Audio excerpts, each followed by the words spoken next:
The house may collapse any moment. Please get back. Get back. Another house got up inside, Doctor. No, don't be passing cover. It ain't right. It can't be an accident. Yeah, you're right. How we got the police in on this? Who knows whose home is going to go next? Oh, there's a maniac in these parts, I reckon. Someone who delights in causing fire. Maniac or not, there's got to be a stop to all this. None of us is safe in our beds. It's a plan of investigation. That's what we must do.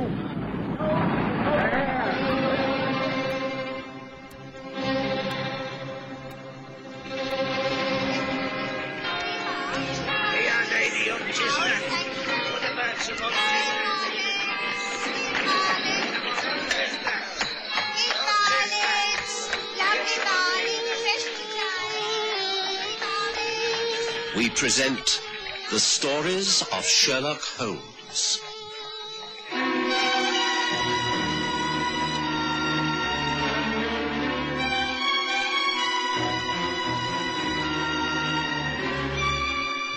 Tonight, the Longworth Cove mystery.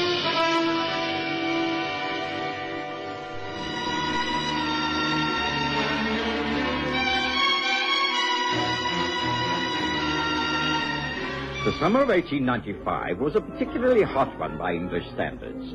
Well over 80 in the shade for weeks on end, or so it seemed. I found it particularly trying, for I was aware that most of my patients were feeling the effects of the heat. Those with serious complaints were enfeebled by long hours of perspiring in bed, and others had their minor troubles aggravated by the bad tempers of their families. I was fairly irritable myself when one day I returned to Baker Street to find Holmes sharing a cool jug of lemonade with a young gentleman I'd not met before. Ah, Watson, come in, my dear fellow. You must be exhausted. Put your feet up. Have a glass of cold lemonade. Meet young Inspector Gavin. Oh, how do you do, Inspector? It's a great pleasure to meet you, Dr. Watson. I've heard so much about you, of course. Gavin is from Dorset. I knew his father. He was at Scotland Yard, and Gavin's determined to follow in his footsteps. A long way to go yet, Mr. Holmes. I've only just been made inspector, and trust my luck, I've been landed with an almost impossible task. Yes, you were just about to tell me about it when Watson arrived. Take the lemonade, Watson. It really is most refreshing. Oh, thank you. Yes, it is. Do speak freely in front of Watson. He's been by my side through more cases than I care to remember. Now tell us, what is it that's troubling you? Well, as you know, I'm attached to headquarters in Dorchester, and we receive reports of all cases that happen along the coast of Dorset. Recently, our attention has been drawn to a series of fires at Longworth Cove. Actually, it's a fairly small, closed community. There are a string of summer cottages that are shut up during the winter months and open up on holidays and during the summer by their owners or guests who rent them. Well, about a year ago, one of these summer cottages was burned to the ground. No one was able to find a specific cause for the fire. In the end, it was thought that a tramp had broken into the place and somehow caused the blaze. Is that what the owner thought?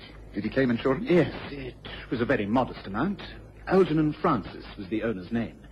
He moved some of the rescued furniture neighbors had managed to get out of the fire into a nearby house and decided to live there until he could rebuild on the previous site. But this fire was only the first of a shocking series. Several more houses along the coastline were altogether or partially destroyed, including Algernon Francis' temporary home. That's most interesting. Pray continue. Oh, naturally, the local people were up in arms, and particularly when they thought that they had found a reason for the fires. You know better than I do, Mr. Holmes, that the place to pick up gossip is in the local pub. And the local pub at Longworth Cove is the Seagull's Nest.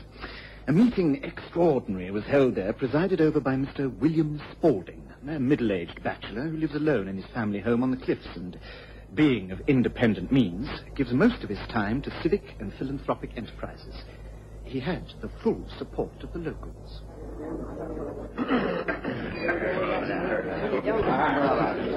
It must be clear to everyone that all of these fires cannot have been caused by accident. You're right, yes, very clear. The incidents are assuming the proportions of a social disaster. Why are these fires occurring? It must be the work of a single person or a select number of people. But there is another reason for setting fire to a house. It can't be insurance, as it applies to too many owners and their insurance companies. If it's the work of a madman, then it don't need no reason, do it? Yeah, but there is evidence that certain items of value have not been found after the fire. Articles of value, paintings, furniture, and family silver had not been recovered. Now, supposing the fires were simply a cover-up for important burglaries, how about that? What can we do about it? We must take prompt measures against any repetition of these dastardly crimes. I suggest a citizens' emergency committee. Guards to be posted at various points.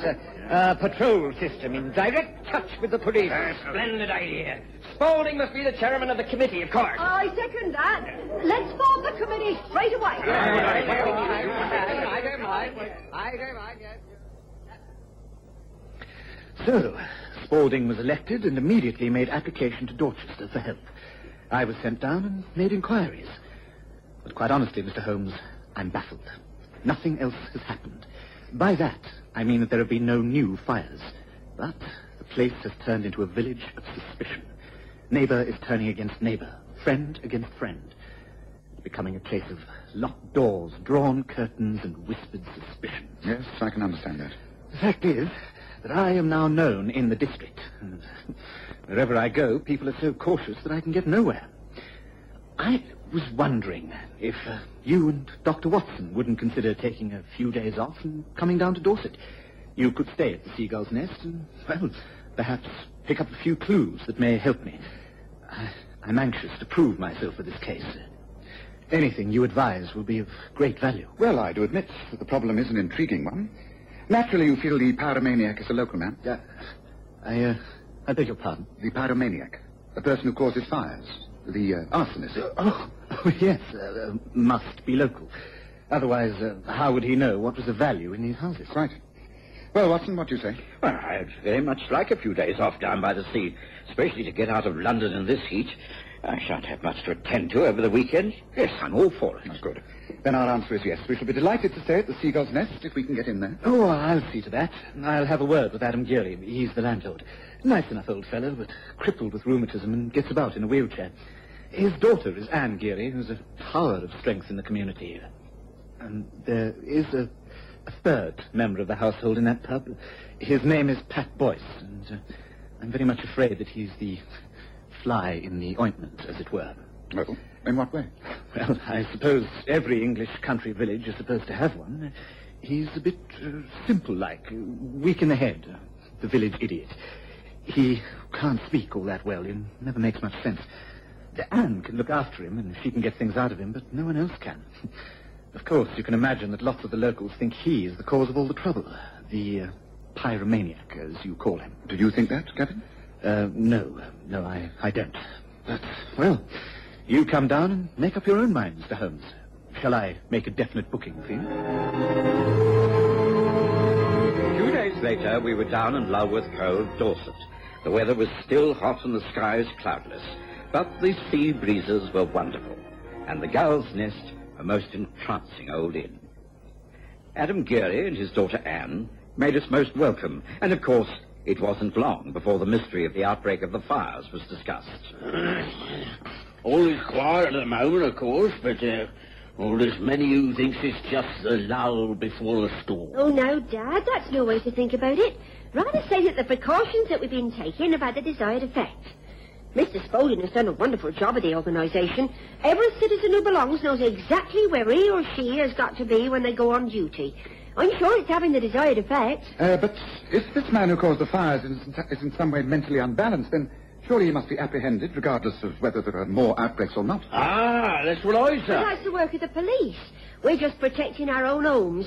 And perhaps it'll stop now. All damage has still been done.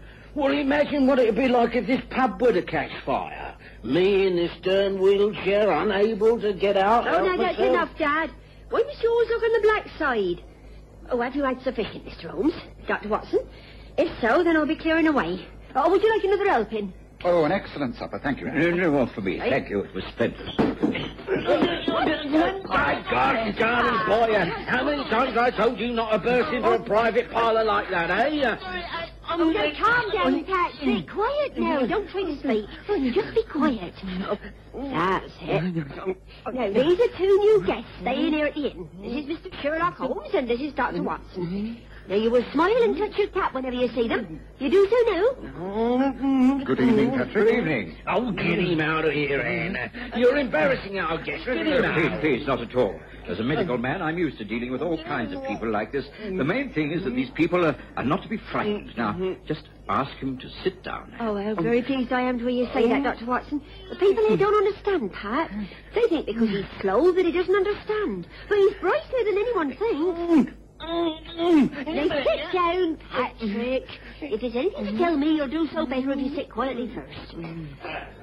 Oh, gracious. Now what? Inspector Gavin, believe it or not. Adam, Anne, come on, there's another fire. The cottage up on the far side of the cove. The light all over. Come on, everyone. We need every hand on the job. I can hardly describe the scene near the beach at Longworth Cove. By the time we reached the burning cottage, half the local population was there. The fire had got a good hold, but a bucket chain was formed, and it was soon brought under control. Men rushed to and fro, helping to salvage furniture and valuables from the rooms. Eventually, the fire brigade moved us all away, and tired and exhausted, our clothes and bodies covered with ash and water, we realized our task was over. Holmes was able to ask a few questions. Anyone know who raised the alarm, the first to see the flames? I did. I can see this place clear enough from my cottage across there. First I thought it was the sunset reflected in the windows. Then I realized it was a fire inside the front room. I came on over to confirm this. There was no one about? Didn't see anyone. Then that young simpleton Pat Royce came down from behind the cliff. I sent him to raise the alarm in the main village while I got the neighbors out. We've been working like slaves ever since. Who does the place belong to? A friend of mine, Major Higgins. He's away up north at the moment. I'll have to send him a wire first thing in the morning. Oh, it's a sorry mess. No mistake. I agree. You've done an excellent job of work. What is your name, by the way? Hall, Alex Hall. Well, perhaps you'd like to call in at the Seagull's Rest for a pint of beer, Mr. Hall. I'd be very pleased to send you a drink. And I'd be very pleased to accept one. Give me half an hour to clean myself up and I'll be over. The bar trade at the Seagull's Nest was extremely busy that evening. So much so that when Inspector Gavin arrived, Holmes suggested that a handful of us retire to the small private parlour, taking our beers with us. It was there that the questioning continued. I take it that quite a lot of Major Higgins' furniture and valuables have been saved. Yes, thank goodness. Poor man. Only been away a couple of days. It was well planned, all right. No one on duty at that time of the afternoon. Oh, wicked shame. Something's got to be done. You seem to be making no progress at all, Inspector. We're supposing to have been here with me in my wheelchair. We're doing our best, Mr. Kerry. That's right. That's enough of that, Dad. Let's concentrate upon what has happened, not what might happen. The thing is that I know now that it's definitely a planned fire to cover for a robbery. How do you know that, Mr. Hall? Because I know the Major's house. I know that he has a large grandfather clock in his sitting room. Well, I was one of the first to get into the place when the fire started. The clock wasn't there. It had been stolen before the place was set alight. Well, that's a valuable clue. You're sure of this? Of course I'm sure. It has the most distinctive chime. A very fine piece of work. And it wasn't there. That's most interesting. I imagine a grandfather clock is not an easy thing to steal. Ah, Mr. Spaulding, do come in. I heard you'd all gathered here. I feel it's my duty as chairman of the Citizens Emergency Committee to demand that you question the boy, Pat Royce, Inspector. Pat? What for? Well, it's clear that he's involved in some way. He's always around on the scene of these fires before anyone else. The poor lad is soft in the head and probably doesn't know what he's doing. Dr. Watson here's a medical man, and he will bear me out when I say that many deranged people are fascinated by fire. It's a known fact. Well, I don't know that I can agree with that, Mr. And I most Spaulding. certainly cannot. I'm surprised at you, William, I really am. Just because Pat's backward and can't answer for himself, you naturally pick on him. It's grossly unfair. Now, Annie, we must face facts. We really must. Oh, it's no use, Inspector, trying to get the news out of Pat. You know how frightened he gets. The fire's scared him. He won't be able to talk, even to me, for some time. If there's any questioning to do, I think I should do it. But please don't disturb him tonight. It's up to you, Inspector, but the folk in these parts have had enough. If they do find the person responsible, then I won't answer for their actions. There could be a lynching. Tempers of that? There will be nothing of the kind, and I refuse to be pushed into making irresponsible accusations. I shall conduct this investigation in my own way, methodically and as thoroughly as possible. It will mean personal interviews with everyone concerned, alone. I think mass meetings only stir up hysteria. Now, Having said that, I should like to start with you, Miss Kerry. Will everyone else please return to the bar? I shall call you all in turn. You and Dr. Watson will stay, won't you, Mr. Holmes? And so the questioning continued in a more reasonable manner. The inspector interviewed some dozen of the local people who lived near the scene of the latest fire. Holmes listened intently, sprawled in a chair by the open window, his head upon his chest and long fingers pressed together. He made no comment, and eventually retired for the night in a somber mood. I found it hard to sleep, and when I did, my mind was filled with the sight of flames and the smell of burning timber. Morning dawned crisp and clean, and Anne Geary served us an excellent breakfast. I've been talking to young Pat, Mr. Holmes. He's in a rare state. Couldn't get much out of him. But he says he saw someone leaving Major Higgins' garden just before that fire started, yesterday. Ah, that's most interesting. Were you able to get an identification from the lad? Not yet. He goes all to pieces when he tries to explain. Takes ages for him to calm down. But I'll try and have a good long talk to him later. I'll take him to church. He likes church. Has a soothing effect upon him. Oh, he isn't at all a violent boy. I'm sure he didn't start the fire. You don't believe he did? Do you, Mr. Holmes? No, I'm quite sure that he didn't. Oh, thank goodness for that. Well, I'll be getting a bit more work. I'll talk to Pat after church, and I'm sure I can get him to give me a description of the man he saw. Would you like another pot of tea?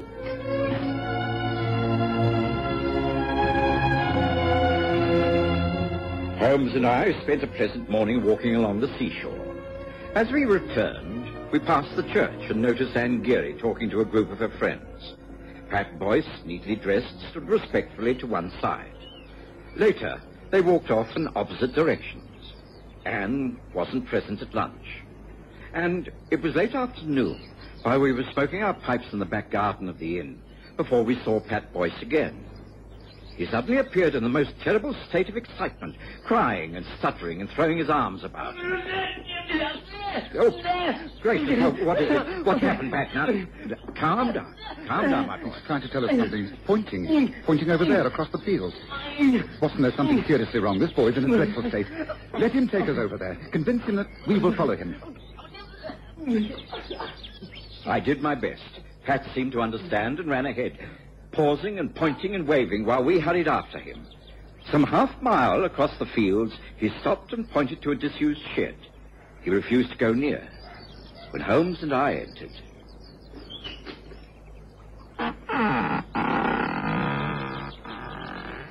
There's nothing in here. This hut isn't used for anything. Wait. Look, Watson, look there, on those sacks. It's Anne Geary. Oh, great heavens, Holmes. Blood. Her head, she's been most brutally murdered.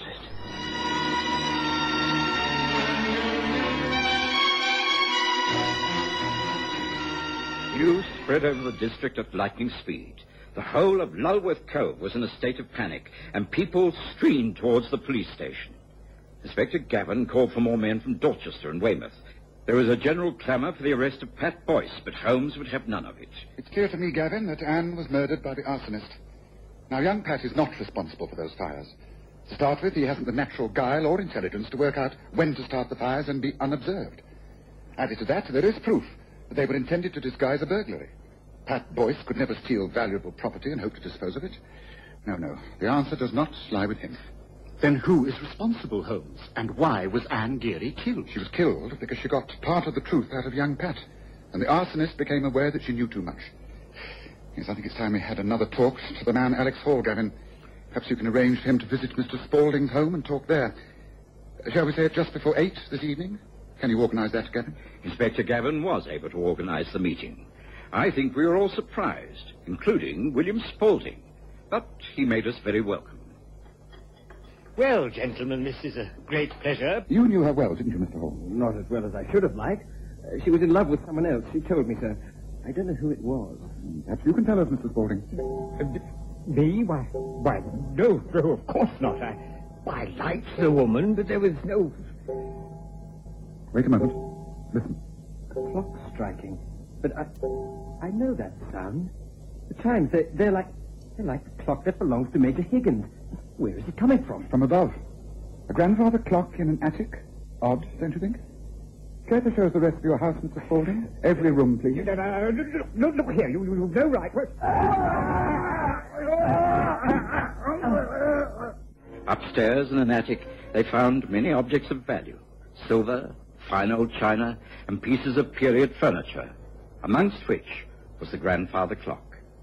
Spaulding admitted to the thefts and to the crime of arson, but denied killing Anne Geary.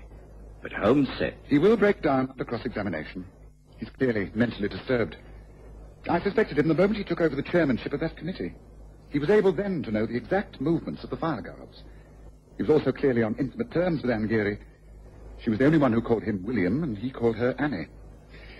I think there'll be no more troubles in Longworth Cove after this, thank goodness.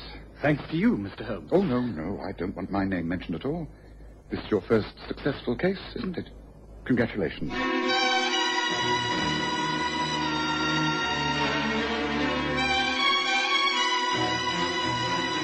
Listen again next Sunday to The Stories of Sherlock Holmes, with Graham Armitage as Holmes and Kerry Jordan as Dr. Watson.